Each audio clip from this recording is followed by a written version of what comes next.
Welcome back everyone. Welcome to civil services study practice set number 312। ठीक है, 312 पर आ जाइए। यूपी पीसीएस के लिए 311 टेस्ट ऑलरेडी कंप्लीट हो गए हैं। डिस्क्रिप्शन बॉक्स में लिंक है, वहाँ पर आप टेस्ट नंबर 1 से लेकर 311 तक पहुँच सकती हो, क्योंकि प्लेलिस्ट बना रखी है। तो चलिए स्टार्ट करते हैं। 2 से 3 सेकेंड का टाइम मिलेगा एक प्रश्न को पढ़ने के बाद। अपना भी सोचना कि आंसर क्या होगा। तो क्वेश्चन नंबर 1 पर आ जाइए। निम्नलिखित कथनों पर विचार करना है। 2 स्टेटमेंट है यहाँ पर, बताना कि इनमें से कौन सा करेक्ट होगा। तुर्की जो पेनिनसुला है, तुर्की प्रायद्वीप 4 समुद्रों से घिरा हुआ है। देखिए, ब्लैक सी, मेडिटेरियन सी तो है, ठीक है। ऊपर काला सागर, नीचे है भूमध्य सागर। कोई छोटे छोटे और सागर भी हैं क्या? मोरक्को, मोनाको, मोंटेनेग्रो भूमध्य सागर के साथ अपनी तटीय सीमा बनाते हैं। बिल्कुल बनाते हैं। कुल 21 देश, ठीक है, जिसमें पश्चिमी एशिया के भी मिला दें। तुर्की, इज़राइल, लेबनान, ठीक है, सीरिया। तो जो है कुल 21 देश जो है भूमध्य सागर से लगे हैं। और पहला वाला भी करेक्ट है, दोनों के दोनों करेक्ट हो गए। सी है इसका आंसर।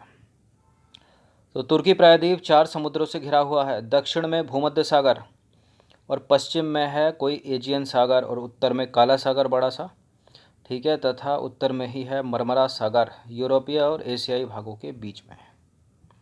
इसकी पूरी तटरेखा की बात करें तो 8000 किलोमीटर लंबी है। मील में नापें तो 5000 मील, ठीक है, उससे भी अधिक लंबी है।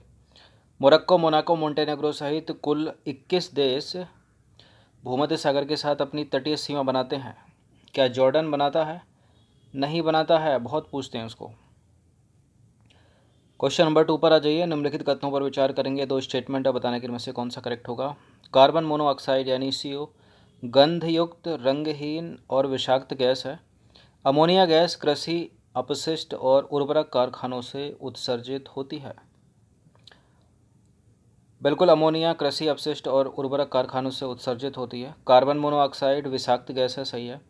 रंगहीन है, लेकिन गंधहीन है। ये गंधयुक्त नहीं है। गंधयुक्त तो ये है अमोनिया, इसमें से आती है गंध, ठीक है। ये गंधहीन है। गंधहीन, रंगहीन और विषाक्त गैस है, इसलिए ये करेक्ट है, ये करेक्ट है। ये छोटा सा गलत से पूरा कटेगा, ये तो केवल 2।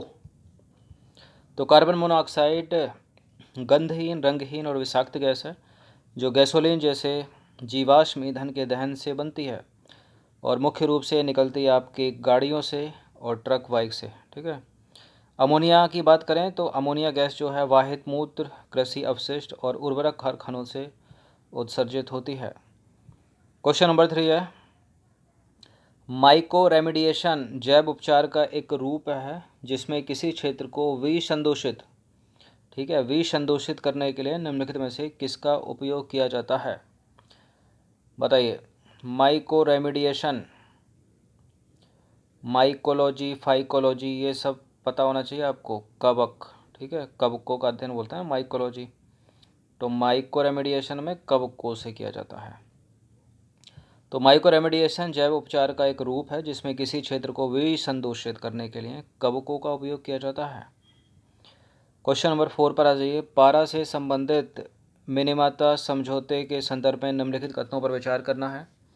देखिए, मिनीमाता समझौता एक अंतर्राष्ट्रीय संधि है जिसका उद्देश्य है लोगों तथा पर्यावरण को पारे के संपर्क में आने से होने वाले नुकसान से बचाना।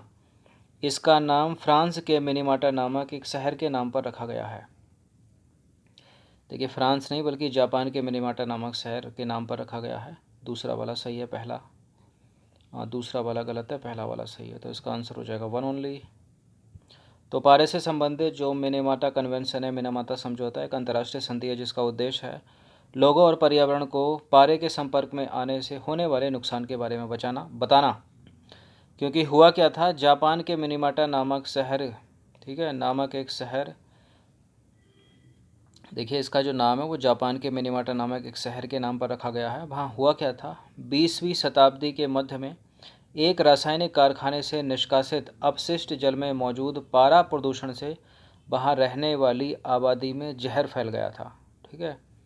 तो विषाक्तता होती है पारे में, जैसे कि लेड में, कैडमियम में, आर्सेनिक में। क्वेश्चन नंबर 5 पर आ जाइए। जैविक विविधता सम्मेलन के संदर्भ में निम्नलिखित कथनों पर विचार करना है। यह एक कानूनी रूप से बाध्यकारी अंतर्राष्ट्रीय संधि है। बाध्यकारी है क्या? यह सतत विकास को बढ़ावा देने के लिए प्रतिबद्ध है। और तीसरा स्टेटमेंट क्या है? मॉन्ट्रियल प्रोटोकॉल को CBD के तत्वाधान में हस्ताक्षरित एवं अभिपुष्ट किया गया है। देखिए, मॉन्ट्रियल प्रोटोकॉल का संबंध जैव विविधता से नहीं है, पहली बात तो। पहला दूसरा यहाँ पर करेक्ट हो जाते हैं स्टेटमेंट, ठीक है। ये तीसरा वाला जो है वो गलत होगा, तो सही यहाँ पर बताना। थर्ड को एलिमिनेट करिए, केवल एक और दो इसका आंसर हो जाएगा।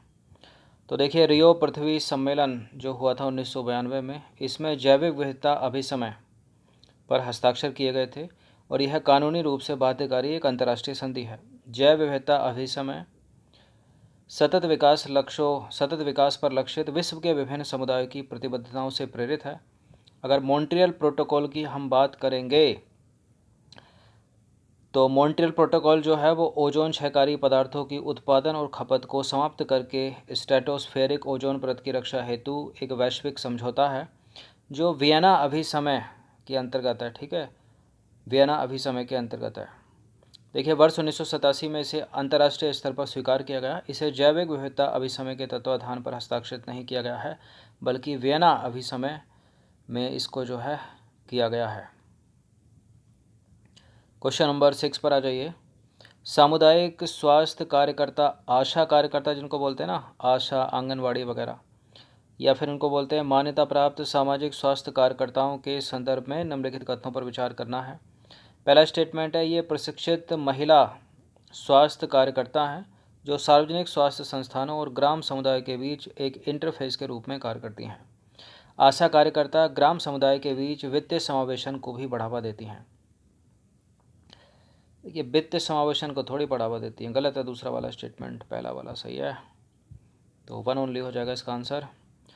तो राष्ट्रीय ग्रामीण स्वास्थ्य मिशन का उद्देश्य देश के प्रत्येक गांव में एक प्रशिक्षित महिला सामुदायिक स्वास्थ्य कार्यकर्ता, आशा या फिर मान्यता प्राप्त सामाजिक स्वास्थ्य कार्यकर्ता की उपस्थिति सुनिश्चित करना है। देखिए, गांव से ही चयनित और इसके प्रति जवाबदेह आशाओं को सरकार और ग्रामीणों के बीच एक इंटरफेस के रूप में कार्य करने के लिए प्रशिक्षित किया जाता है, इसलिए पहला वाला करेक्ट हो गया। आशा सामुदायिक स्वास्थ्य कार्यकर्ता है जो स्वास्थ्य और इसके सामाजिक निर्धारकों के बारे में जागरूकता पैदा करती है। और क्या करती है? मौजूदा स्वास्थ्य सेवाओं को उपयोगी व जवाबदेही बनाती है। ये ग्रामीणों की वित्तीय जागरूकता को बढ़ावा नहीं देती, गलत है दूसरा वाला स्टेटमेंट। क्वेश्चन नंबर 7 पर आ जाइए। भारतीय संविधान की 8वीं अनुसूची के संदर्भ में निम्नलिखित भाषाओं को बोलने वालों के अनुपात का उचित अवरोही क्रम यानी डिक्रीजिंग ऑर्डर में लिखना है। जो सबसे ज़्यादा बोली जाती है सबसे पहले आएगी, उससे कम, फिर उससे कम। सबसे ज़्यादा भारत में बोली जाती है हिंदी, हिंदी, हिंदी। हिंदी के बाद बंगाली बोली जाती है, फिर तेलुगु बोली जाती है, उसके बाद बोली जाती है तमिल। ऑप्शन नंबर बी हो जाएगा, ठीक है। तमिल तेलुगु जो बोलते हैं ना तो वो गलत हो जाएगा, तेलुगु तमिल है, ठीक है। हिंदी, बंगाली, तेलुगु, तमिल। तो संविधान की 8वीं अनुसूची के तहत 22 भाषाओं को शामिल किया गया, पता होगा आपको। इस सूची में शामिल उपर्युक्त भाषाओं को बोलने वाले के अनुपात का जो सही क्रम है उनका जनगणना 2011 के अनुसार है। 12वीं अभी हुई नहीं है, ठीक है, मतलब 21 की नहीं हुई है। तो हिंदी सबसे ज़्यादा है 41.03%, बंगाली है 8.1111%, तेलुगु है 7.19%, और तमिल है 5.91%। 2021 की जनगणना होगी, उसमें हिंदी ही जो है टॉप पर रहेगी। क्वेश्चन नंबर 8 पर आ जाइए। सहकारी समितियों के संदर्भ में निम्नलिखित कथनों पर विचार करना है। क्या सहकारी समितियों के गठन का अधिकार एक मौलिक अधिकार है? और सहकारी समितियां भारतीय संविधान के भाग 10 के बी से संबंध रखती हैं क्या? कौन सा करेक्ट है? ये दोनों के दोनों करेक्ट हैं, सी है इसका आंसर। तो 57वां संविधान संशोधन अधिनियम 2011 ने सहकारी समितियों को संवैधानिक दर्जा तथा संरक्षण प्रदान किया। इस संदर्भ में इसने संविधान में निम्नलिखित 3 परिवर्तन किए। कौन कौन से हैं वो 3 परिवर्तन? इसने सहकारी समितियों के गठन के अधिकार को एक मौलिक अधिकार यानी फंडामेंटल राइट्स बना दिया। अनुच्छेद 19 के अंतर्गत सहकारी समितियों को प्रोत्साहन देने हेतु इसने एक नया राज्य नीति निदेशक तत्व शामिल किया, वो है अनुच्छेद 43 का B2।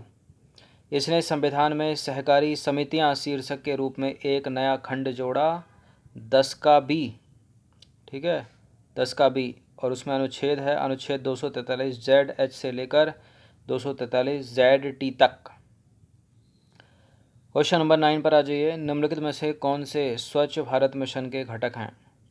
सामाजिक सहभागिता, व्यवहार में परिवर्तन, कॉर्पोरेट सामाजिक दायित्व, ठोस अपशिष्ट प्रबंधन और भौतिक परिसंपत्तियों की जियो टैगिंग।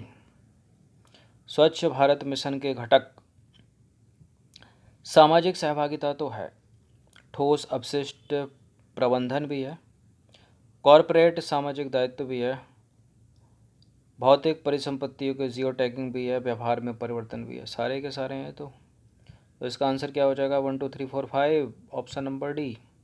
तो स्वच्छ भारत मिशन बहुआयामी दृष्टिकोण को अपनाता है और उपरोक्त सभी स्वच्छ भारत मिशन के घटक हैं। क्वेश्चन नंबर 10 पर आ जाइए। यदि आप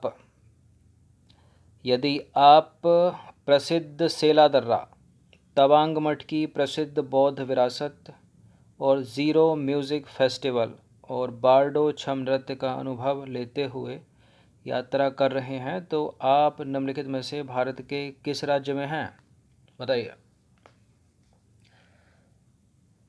देखिए, अगर आपको नहीं पता हो ज़ीरो म्यूज़िक फेस्टिवल या बारडो छम नृत्य का या सेला दर्रा कहाँ पर है, ठीक है, आपने बहुत सारे दर्रों का नाम सुना हो, जैसे रोहतांग दर्रा, ठीक है, नाथुला दर्रा, जोजिला दर्रा, माना दर्रा, थांगला, नीतिला, लिपुलेख, लेकिन सेला दर्रा का आपने नाम नहीं सुना। आपने बोमडिला दर्रा का नाम सुन रखा, लेकिन सेला का नहीं सुन रखा, लेकिन तवांग मठ का तो सुना ही होगा। अब कन्फ्यूज़न हो रहा होगा कि ये सिक्किम लगाएं या फिर अरुणाचल लगाएं। जम्मू तो है नहीं, ठीक है, असम को भी एलिमिनेट कर दीजिए। असम हल्का सा लग रहा होगा आपको बारडो छम से, लेकिन नहीं है, ठीक है। इसका उत्तर है, सही उत्तर है Arunachal Pradesh, option number C. तो सेला दर्रा यानी सेला पास अत्यंत उच्च पर्वतीय दर्रा है जो अरुणाचल प्रदेश के तवांग और पश्चिम कामेंग जिले के सीमा पर अवस्थित है।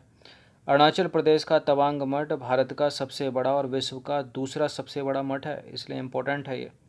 ज़ीरो म्यूज़िक फेस्टिवल भारत के पूर्वोत्तर राज्य अरुणाचल प्रदेश की जीरो घाटी में खुले प्रांगण में आयोजित किए जाने वाला संगीत समारोह है। अब जीरो घाटी पूछ लिया है तो कहाँ पर है जीरो घाटी? अरुणाचल प्रदेश में। देखिए, बारदो छम अरुणाचल प्रदेश के पश्चिम कामेंग जिले के एक छोटे समुदाय सेरडुकपेन समुदाय का लोक नृत्य है, ठीक है। तो ये 10 प्रश्न ऐड किए गए थे इसमें, इनकी प्रैक्टिस जो है एक बार आप कर लीजिएगा।